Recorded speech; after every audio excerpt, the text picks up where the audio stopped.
Good Wednesday evening. This is meteorologist Dean Davison from the Weather Pros. I'm also doing this for Responding Fire.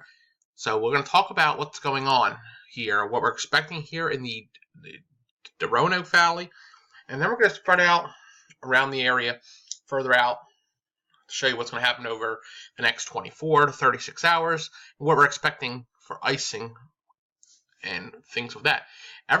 Most people that are viewing this in Delaware Valley are under a winter storm warning. This includes Bedford County,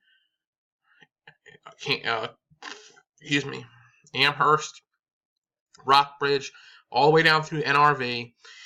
The difference is it splits off here, and I think this actually pink should be over in part of Bedford County, but at least this half from Bedford west, with up to 1 inch of sleet and snow, and up to a ½ inch of ice. I think right along the Blue Ridge, Montvale, Shady Grove, Stewartsville, those areas could be on that ½ inch, closer to that ½ inch mark, and definitely in Roanoke County, Franklin County, and then a little bit less ice, but still a third of an inch of ice can still do damage, do power line issues, and then a winter weather advisory up to a 1/10 of an inch of ice out here further east, and same here with the city of Danville and parts of North Carolina. So we are in for a pretty rotten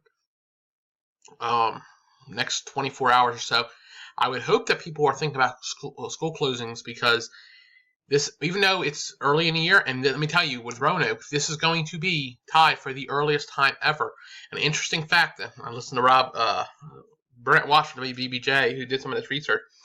Last time we had a ice situation this early in the season was 1986, 85, 86, and when that happened, 56 inches of snow fell that season.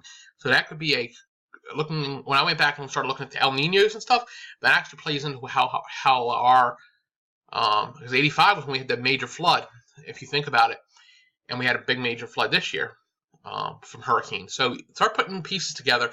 This may be a repeat of that year, so we could have a major above average season. Of course, I said already it's going to be above average, but this may even be above that. We'll have to see how it all goes. Now, when we get into here, we get freezing rain and sleet, and this is going to all come in right after midnight tonight, and then increase, especially after 3 a.m., as this thing moves north and east, and the cold air damming is in effect. Cold air damming basically is air that gets trapped in the valleys and the mountains. That's mainly where it happens. With the northeast wind, it gets crammed in there, and it stays cooler.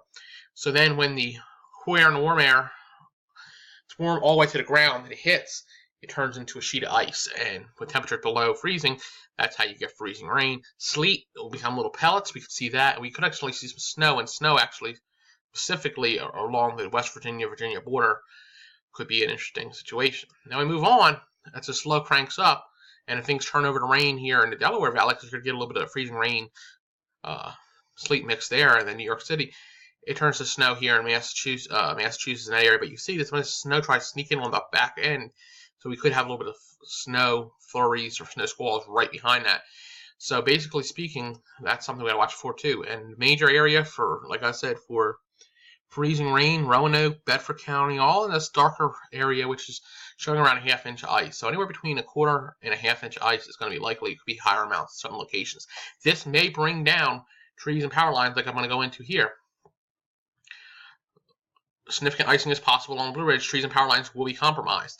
Especially when you have trees with leaves on them, when that ice sticks, it'll easily weigh the tree down. We've had really wet summer, and wet as of late, so it'll easily bring the tree down with little wind. And that's the other problem.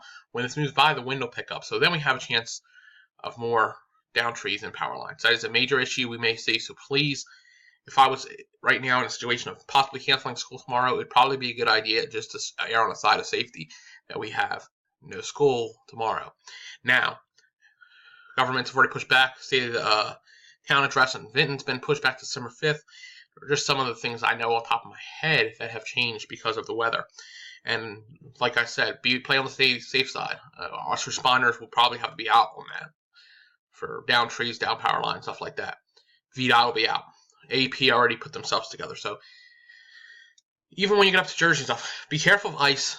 Ice is a dangerous situation. These models are kind of over pushing it, especially with the NAM, because it's showing the wetness, but because we're so early in the season, it's overpowering how wet it's really going to be.